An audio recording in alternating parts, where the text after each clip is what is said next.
सबसे पहले तो thanks to West Indies for arriving very late in the game. खैर यहाँ पर victory parade series victory parade हो रहा है and fans are happy, Nepal players are happy क्योंकि बहुत ज़बरदस्त सीरीज़ रही है। लेकिन आज के बारे में अगर बात करें तो Rohit and everyone is here, so ठीक, आपको अगर विक्ट्री परेड भी दिखा देता हूँ थोड़ा सा। मैं विक्ट्री परेड इस टाइम पर हो रहा है, लेकिन आज के मैच के बारे में थोड़ी सी बात ज़रूर करेंगे कि यार वी ऑलवेज से कि क्रिकेट जो है वो टेम्परामेंट का गेम है। अगर आप पहले से मान लेते हो कि भाई अब ज़्यादा मेहनत करने की ज़रूरत नहीं है, तो वो आज आपको दिख गया कि टीम 2-0 थी और वो टीम जिसने पहले 2 मैचेस खेले थे और आज वाली टीम, आसमान ज़मीन का फ़र्क दिखा दोनों टीमों में। आज का टीम का टेम्परामेंट बहुत ज़्यादा अलग था। आज 3 चेंजेस हुए और आज वेस्ट इंडीज़ बनकर उतरी। मतलब आप सोचो कि 2-0 हारने के बाद आप 10 विकेट से मैच को जीतते हो। दिस प्रीटी मच शोज, उन्होंने पहले ही कहा था टॉस के टाइम पर जब ये सवाल पूछा गया था, देन द कैप्टन से इसके भैया देखो 3-0 हारने से अच्छा है 2-1 हार के जाओ। सो वो इस पूरे मूड में थे कि हमें जीतना ही जीतना है टेनी कॉस्ट। तो उनका 2-1 उन्होंने टॉस में ही कह दिया था। रोहित ने सीरीज से पहले कहा था कि वो वेस्ट इंडीज़ को हराएंगे, उन्होंने वेस्ट इंडीज़। सो जो टेम्परामेंट होता है ना वो बहुत इंपॉर्टेंट होता है और आज एक बार फिर से वो हमें पता चला, बिकॉज हमने बहुत सारे चेंजेस देखे। अब 3-3 चेंज के साथ टीम में अब देखो बहुत सारे सवाल आते हैं दिमाग में। सबसे पहला ये कि आज वो 3 चेंजेस क्यों किए गए? क्या इसलिए क्योंकि आप एक्सपेरिमेंट मोड में जाना चाह रहे थे? इसलिए कि आपको लगा कि यार हम तो 2-0 हो चुके हैं, आपका चांस था 3-0 होने का। 3-0 is a very big deal. I know 2-1 भी बहुत बड़ी डील है और टेस्ट नेशन को हराना बहुत बड़ी डील है, लेकिन 3-0 का चांस आपके पास था। इस मैदान में आप लगातार मैच जीते और डोमिनेट करके जीते। ऐसा नहीं हुआ कि वन साइडेड मैच जीते, लेकिन आज बहुत सारी चीज़ें ऐसी लग रही थी कि चलो ठीक है, let's give it a try. Kushal Malla को एक बार ओपन करके देखते हैं। हमने इस बारे में पहले बात की थी, आज कुशल को मौका मिला ओपन करने का, बट नो मतलब बिग नो। काफ़ी स्ट्रगल करते हुए दिखे नई बॉल पर, तो लगा कि नहीं आसिफ बेटर है। अब आसिफ जिन्होंने पिछले मैच में काफ़ी अच्छी परफॉर्मेंस दी थी और काफ़ी दिन बाद ये परफॉर्मेंस आई थी, बड़ी परफॉर्मेंस काफ़ी दिन बाद आई थी, तो यूजुअली टीम जो है वो 1-2 मैचेस और कैरी फॉरवर्ड करती है, बिकॉज भाई कोई अच्छी फॉर्म में आता है आप उसको वहाँ पर ड्रॉप नहीं करना चाहते हो, बिकॉज कहीं वो मतलब जो क्लिक आया है वो एकदम से गायब ना हो जाए। सो मे भी 1-2 मैचेस आप और देते हो कि चलो एक आध मैच और ले लो, एक आध हाफ सेंचुरी और लगा दो, वो मोमेंटम बिल्ड हो जाए और फिर उसके बाद आगे सोचेंगे बिठाना है नहीं बिठाना। लेकिन यहाँ पर इंस्टेंट डिसीजन लिया गया, उनको बिठाया गया। फिर उसके बाद हमने और चेंजेस देखे और आज हमने एक और चीज़ देखी, वही जो हम टिपिकल नेपाली काफ़ी बार देखते हैं कि काफ़ी ज़्यादा इंटेंट जो था उसमें डिफरेंस था। विकेट जो है वो फटाफट कोलैप्स होने लगी। जैसे अगर आप कुशल बुटेल को देखोगे, ही स्टार्टेड वेरी वेल। कुशल बुटेल आए, उन्होंने बढ़िया बढ़िया 2-3 छक्के लगाए, स्टेडियम पार कर दिया। उन्होंने लगा कि यार आज बिल्कुल मूड में, बट वो फिर उनका डिसमिसल, खैर उनके आउट होने का थोड़ा सा वो अनलकी ज़रूर है, बिकॉज यहाँ पर आपके पास DRS होता नहीं है, रिवर्स होता नहीं। मैं भी यहाँ जब बैठा था तो सामने से नहीं पता चला मुझे भी कि वो बॉल कहाँ लगी एग्जैक्टली, उनके एल्बो पर लगी है या नीचे लगी है, बिकॉज इतनी तेज़ होता है और कोई रेफरल वगैरह है नहीं, तो आपने सीधा उसको आउट दे दिया। ठीक है, वहाँ पर कुशल बुटेल जो है वो काफ़ी अनफॉर्चुनेट रहे।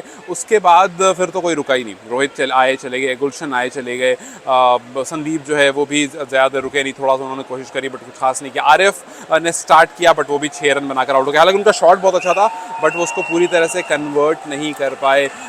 तो ये सब मिला जुला कर ये लगता है कि टीम सेटिस्फाइड है अपनी परफॉर्मेंस से, लेकिन टीम को अब ये समझना ज़रूरी है कि at this point in time आप यहाँ से क्वालिफायर के लिए जा रहे हो और क्वालिफायर से पहले ये एक मैच था जिसको आप एक्सपेरिमेंट मोड में ले लिया आपने कि चलो ठीक है, ये 2-3 प्लेयर को हम ट्राई कर लेते हैं, हमने उनको अभी तक मौका नहीं दिया, मौका देते हैं। लेकिन अब यहाँ पर you have to be very very cautious कि भैया आगे आप सीरीज़ के लिए जा रहे हो, जो भी 1-2 मैचेस अभी आप खेलोगे, you have to play in the qualifiers, तो आपका जो सेटअप है वो बिल्कुल रेडी होना चाहिए। जैसे आप आदिल की बात ले लो, आदिल का कल और आज में एक बड़ा कॉमन सी चीज़ हमने नोटिस करी कि वो काफ़ी रश में है। मे बी अभी बहुत टाइम बाद दोबारा से आए हैं तो वो रश में दिखे। कल भी एक रन था उनका जो वहाँ पर रनिंग बिटवीन द विकेट, मतलब ज़रूरत नहीं थी उस रन की बट वो बड़ी जल्दी भागे आसिफ उस साइड थे। आज भी ऐसा लगा कि शायद ज़रूरत नहीं थी और एकदम से वहाँ से वो भागे।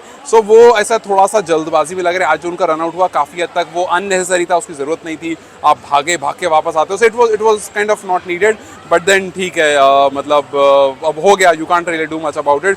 बट ये सब छोटी छोटी चीज़ें हैं जो आपको आगे बहुत ध्यान रखने की ज़रूरत पड़ेगी, बिकॉज यहाँ तो आप सीरीज़ जीत गए हो। किसी को आज का मैच याद नहीं होगा, बिकॉज सीरीज़ जीतने के बाद और वेस्ट इंडीज़ को हराने के बाद आई डोंट थिंक कि कोई भी इस हार के बारे में बात करना चाहेगा। बट हाँ, कुछ सवाल ज़रूर हैं जिसके बारे में बात होनी चाहिए और ये सोचना चाहिए कि भाई देखो, आपके पास संदीप नहीं थे, यू डिड वेल। आपके पास नंदन नहीं थे, यू डिड वेल। संदीप नंदन दोनों नहीं थे, यू डिड वेल। क्यों? क्योंकि आप माइंडसेट जो आपका था वो टॉप नॉच था। आप एकदम सोच कर आए थे कि भाई हराना है एट एनी कॉस्ट। और आज जब आपने अपने अपने हिसाब से चेंजेस किए, वहाँ पर आप जो है वो पूरी तरह से बैकफुट पर आ गए। और बहुत लोग ये बात कह रहे हैं कि भाई West Indies typical West Indies दिखी और नेपाल टिपिकल नेपाल दिखी, जो नहीं चाहता है कोई भी सुनना। सो दो टैग, पहला टैग कार्डियक किड का पूरी तरह से हटने की बात हो रही है कि भाई उस टेम्परामेंट को हटा दो।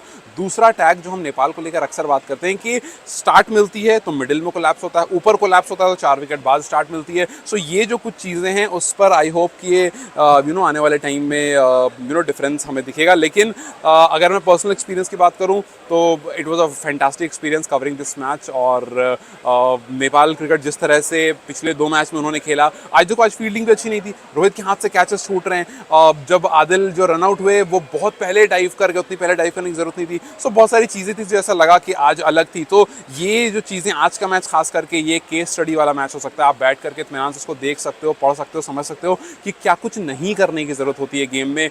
और आज देखो आज किसी ने अच्छी गेंदबाजी नहीं करी, आज सबको रन पड़े। कल Adil was looking different, Kushal was looking different. So आज सबको एक तरफे से रन पड़े। सो ये सब भी सोचने की बात है कि भाई सोचो एक माइंडसेट चेंज होने से कितना सब कुछ बदल जाता है। एक बार आप सोच लेते हो कि नहीं दिस इज़ नॉट वर्किंग, या फिर नहीं लेट्स डू समथिंग एल्स, आप कुछ और ट्राई करो। सो एक बार आप माइंडसेट चेंज करते हो, पूरा रिजल्ट बदल जाता है। टूर्नामेंट से पहले एक दूसरा माइंडसेट हमने देखा, उसका रिजल्ट हमें 2-0 दिखा। 2 मैच के बाद हमने तीसरे मैच में एक दूसरा माइंडसेट, एक दूसरा मोमेंटम देखा, वहाँ चीज़ें एकदम से पलट गई। खैर जाते जाते बस इतना ही बोलूँगा कि आज का लाइनअप ज़रूर क्वेश्चनेबल था और टीम को ये भी देखना पड़ेगा कि आप जा रहे हो आगे। सो आपको कुछ प्लेयर्स को बिल्कुल भी चेंज नहीं करना है। जैसे मेरे हिसाब से अगर आप मुझसे पूछो पर्सनल ओपिनियन, आसिफ को आज बिठाने की ज़रूरत नहीं थी। आसिफ ने अच्छा खेला था, आसिफ को एक मैच देना इसलिए था क्योंकि आसिफ अपने उस फॉर्म को कंटिन्यू करते। आसिफ ने पूरे 20 ओवर बैटिंग करी थी, सो यहाँ करके वो उसको कंटिन्यू करते तो थोड़ा सा शायद वो ज़्यादा पॉजिटिव होते। लेकिन रेस्ट के बाद आई थिंक ये वो थोड़ा सा माइंडसेट जो है वो चेंज हुआ था। सो फर्स्ट थिंग मुझे लगता है कि आसिफ को वो करने की ज़रूरत नहीं थी। और दूसरी चीज़ के लोकेश को सोचना पड़ेगा कि भाई आपको इतने मौके जो मिल रहे हैं बार बार, आप उस मौके को नहीं इस्तेमाल कर रहे हो। और ये बहुत अच्छा मौका है because being a wicket keeper we all know के एक टीम में विकेट कीपर अगर आप होते हो तो आपको एंट्री करना कितना मुश्किल हो जाता है, खास करके तब जब आपके सामने आसिफ का कंपटीशन है, अनिल भी हैं और फिर आप तीसरे नंबर पर हो और आप मेन विकेट कीपर की तरह भी नहीं देखे जाते हो। काफ़ी बार आप नीचे आते हो और विकेट कीपिंग आसिफ ही कर रहे होते हैं, अनिल ही कर रहे होते हैं। सो ये उनको भी समझना पड़ेगा कि कितना क्रूशल उनका रोल है और उनको उस रोल को कितना अच्छे से निभाना है अगर उनको टीम में जगह बनानी है तो। अगर टीम में जगह आपको लगता है कि आसान है बनना तो भाई बिल्कुल आसान नहीं है। बिकॉज हमने देखा आसाम सीरीज़ के बाद 2 लोग पिक हुए और वो 2 लोग टीम में आए, परफॉर्म किया और फिर बाकी जितने चाहे अनिल हो या और भी जितने प्लेयर्स हों, परफॉर्मेंस नहीं आई तो टीम में नहीं आ पाए। तो सिंपल सी कहानी है, परफॉर्मेंस आएगी तभी आपकी जगह जो है वो टीम में बन पाएगी। चलो ठीक है, फिलहाल तो we are going for the press conference. अभी पोस्ट मैच प्रेजेंटेशन होगा और फिर उसके बाद हम कॉन्फ्रेंस के लिए जाएंगे। लेकिन आज का match like I said it's a case study match और आज के मैच में बहुत सारी चीज़ें जिस पर डिस्कशन डेफिनेटली होगा और मैं जाकर कुछ सवाल भी पूछूंगा रोहित से because I really want some answers के क्या एग्जैक्टली माइंडसेट था इस पर्टिकुलर मैच से पहले। सो खैर लेट्स सी व्हाट हैपेंस। अगर आप लोग तुरंत मेरी वीडियो देख रहे हो and if you have any question in mind, आप ड्रॉप कर दो क्वेश्चन को बिकॉज 15 मिनट बाद ही हम 10-15 मिनट बाद ही प्रेस कॉन्फ्रेंस शुरू होगी। सो उस बीच में आपके कोई सवाल भी मैं उसमें ले सकता हूँ। Till then you guys take care, congratulations for 2-1 and I really hope कि क्वालिफायर में ऐसा ही कुछ दिखे। वेस्ट इंडीज सीरीज़ जीत गए, अब सीधा क्वालिफायर जीतकर T20 वर्ल्ड कप में आना है और वहाँ मिलते हैं आप लोगों से। ठीक है, तो then you guys take care, see you very soon.